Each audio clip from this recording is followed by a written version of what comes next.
Nasa Pilipinas ngayon ang dalawa sa apat na Paris Olympics-bound gymnast na sina Carlos Yulo at Levi Ruivivar.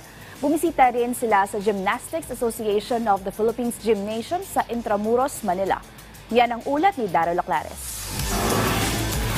Kasunod ng kanilang matagumpay na kampanya sa Asian Gymnastics Championship sa Tashkent, Uzbekistan, nasa bansa ang dalawa sa apat na Paris Olympics-bound gymnast na sina Carlos Yulo at Levi Ruivivar.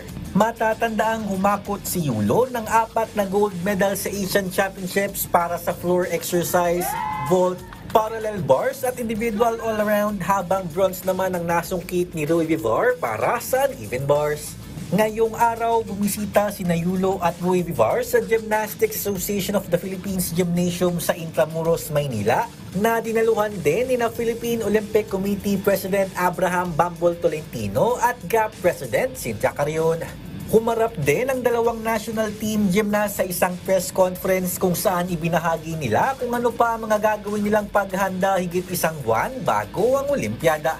I'm training in Dallas, Texas after leaving the Philippines, and I'm focused on improving my E-score, which is like your execution, so cleaning up form and minimizing any deductions, as well as trying to improve my difficulty score and add in some new skills or connections.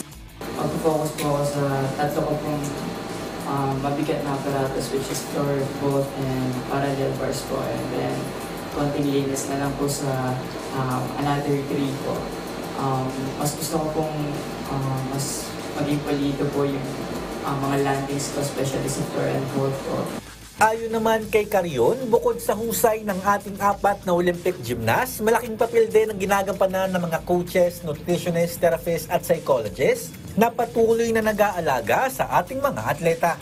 For each of them, they have to have a team, psychologists, nutritionists, therapist, and a coach. All of us have a team now. So that's a big difference, having a team to work with, and they're with you all the time. That makes a difference.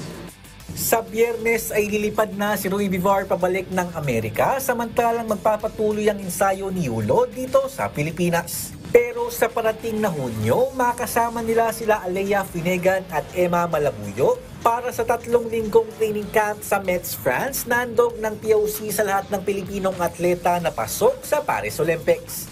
Sa nakatakdang kampanya ni Yulo, Finegan, Ruivivar at Malabuyo sa Paris Olympics, ito na ang pinakamalaking delegado ng Pilipinas sa gymnastics mula noong 1964 Tokyo Olympics.